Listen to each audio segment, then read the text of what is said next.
sea, the deck of HMS Thunderbomb. Everything is all a tonto, whatever that may be. Sailors are pulling up the anchor, or letting it down, or doing something with it, or something else, which the more nautical among the audience will understand and appreciate. Chorus of ancient and modern mariners.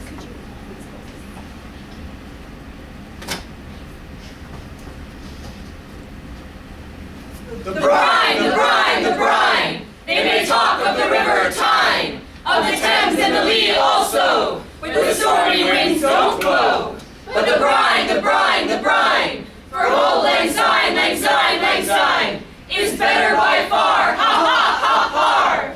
With the yo-heave-ho and away we go, before the breeze and the roaring seas, when the stormy winds do blow.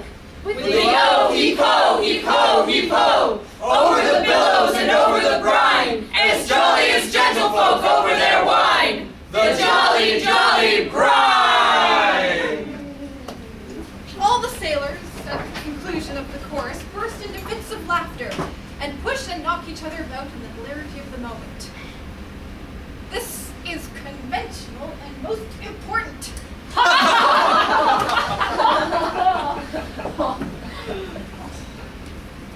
Taking observations.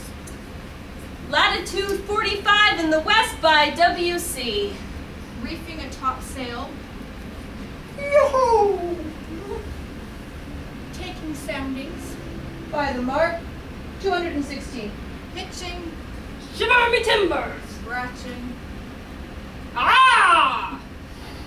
Addressing the man at the wheel. Are we off Gravesend yet? Youthful midshipman is immediately placed in irons. Why?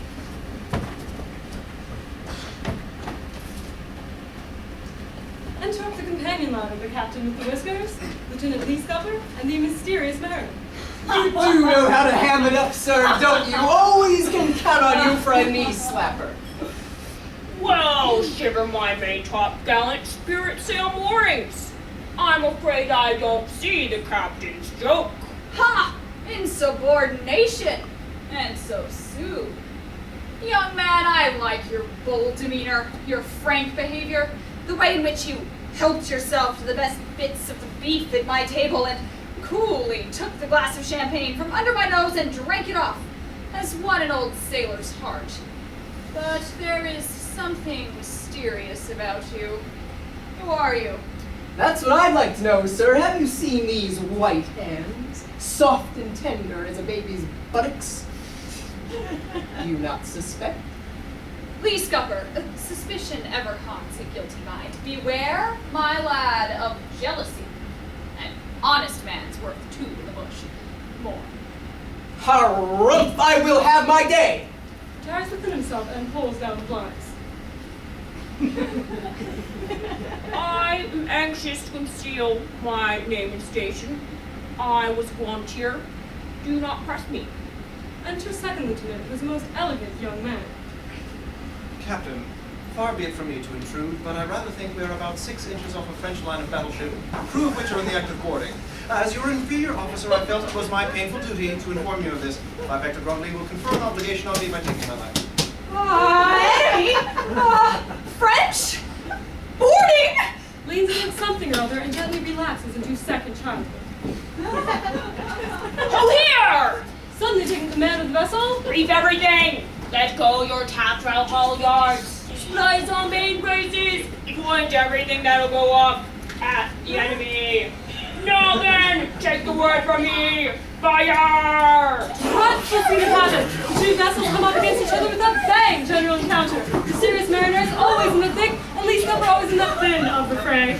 Captain Capstan, upon hearing the first shot, descends into his cabin, being undesirous of sacrificing his valuable life.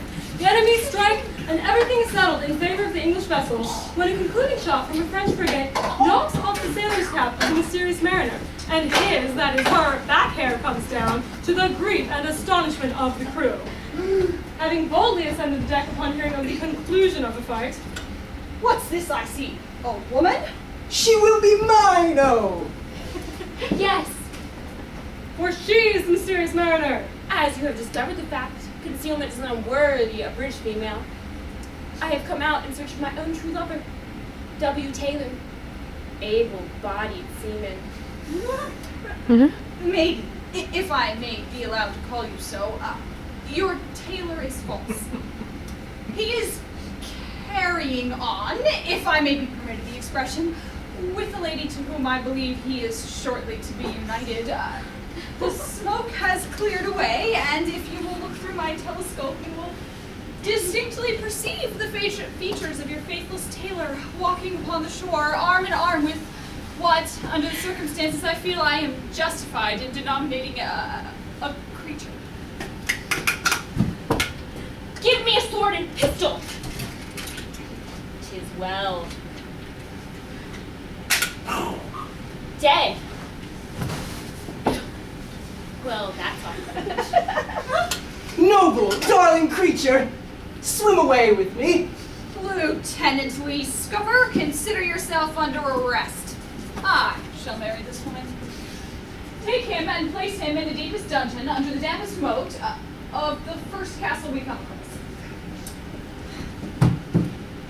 Through the fitful moaning of the wind, the gasps of the faithless Taylor, who is dying very hard upon the shingle, are distinctly audible to the naked ear. What then is wanting to complete the felicity of the captain's wife, the new first lieutenant of the gallant HMS Thunderbomb? The crew, hurrah! Hurrah! Lee Scupper, upon hearing that he has been superseded, drops a more than usual manly tear, which is immediately swapped up by the second lieutenant. Mary comes forward archly. Provincial actresses are informed that unless they're arch in this situation, the entire effect will be marred. What is wanting to complete her felicity, you naughty, naughty puppy? Why, only the approbation of our kind friends, who, let us hope, will not entirely forget the fate of the Mendacious Mariner, the trials of the pretty Paul of Portsea, and the gallant conduct of the captain with the whiskers. The crew cheer! Hurrah! Land appears on the lee bow. A rainbow spans the back of the scene. The enemy's vessel blows up, and Lee Scupper expires from the effects of a slow poison as the curtain descends on the tail of the Mendacious Mariner. Hurrah!